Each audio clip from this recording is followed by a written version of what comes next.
हा multi generator अगदी 4 दिव्यांच्या ज्योतीसारखा दिसतो। तो बनवायला आपल्याला लागेल इन्सुलेटेड कॉपर वायर, थोडे LEDs, निओडायमियमचे चुंबक, सायकलचा स्पोक आणि इतर थोड्या वस्तू।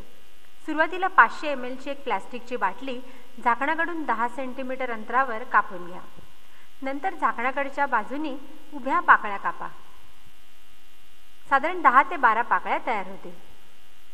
आता ह्या टेबलावर दाबून बाहेरच्या बाजूला फाकवून घ्या आणि मग प्रत्येक पाकळी एकाच दिशेला वळवून पंखा तयार करा।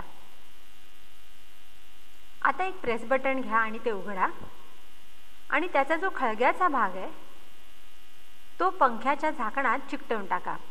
यासाठी झाकणाला एक छिद्र पाडावे लागेल। नंतर दुसरं झाकण घ्या आणि त्याच्याही मधोमध छिद्र करा आणि ते आधीच्या झाकणावर सेलोटेपने चिकटवून टाका। आता हे जे डबल झाकण तयार झालंय ते पंख्याला बसवून टाका। प्रेस बटनाचा खळग्याचा भाग आहे तो बाटलीच्या आत जाईल याची खबरदारी घ्या। टोक गुळगुळीत केलेला एखादा सायकलचा स्पोक जर बटनाच्या खळग्यात ठेवला तर तो छान फिरतो। आता एका प्लास्टिकच्या बाटलीच्या तळात मधोमध छिद्र करा आणि ती एका सीडीवर चिकटवून टाका। बाटलीच्या वरच्या बाजूला पंखा स्क्रू करून घ्या।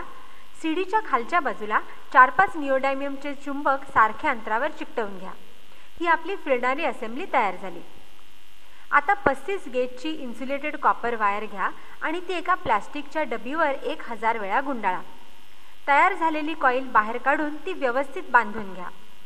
नंतर वायरीच्या टोकांचं इन्सुलेशन खरवडून टाका आणि त्यांच्यामध्ये एक LED बसवा। ही एक कॉईल तयार झाली। ह्या कॉईलमध्ये जर स्पोकवर बसवलेले निओडायमियमचे चुंबक फिरवले किंवा अगदी पुढे मागे जरी केले तरी कॉईलमध्ये वीज तयार होऊन LED लागतो। अशा 4 कॉईल्स बनवा आणि चुंबक फिरवून त्या टेस्ट करून घ्या। आता ह्या 4ही कॉईल्स लाकडाच्या एका तुकड्यावर माउंट करा। मधोमध सायकलचा स्पोक असलेला स्टँडही बसवा। आता खाली चुंबक आणि वर बाटलीचा पंखा असलेली सीडी स्पोकमध्ये घाला। स्पोकचं वरचं टोक प्रेस बटनाच्या खळग्यात बसेल याची खबरदारी घ्या। असं नीट झालं तर थोडासा धक्का दिल्यावर बाटली अगदी सहज फिरेल। आता ही जनरेटर्सची असेंब्ली पंख्याखाली ठेवा।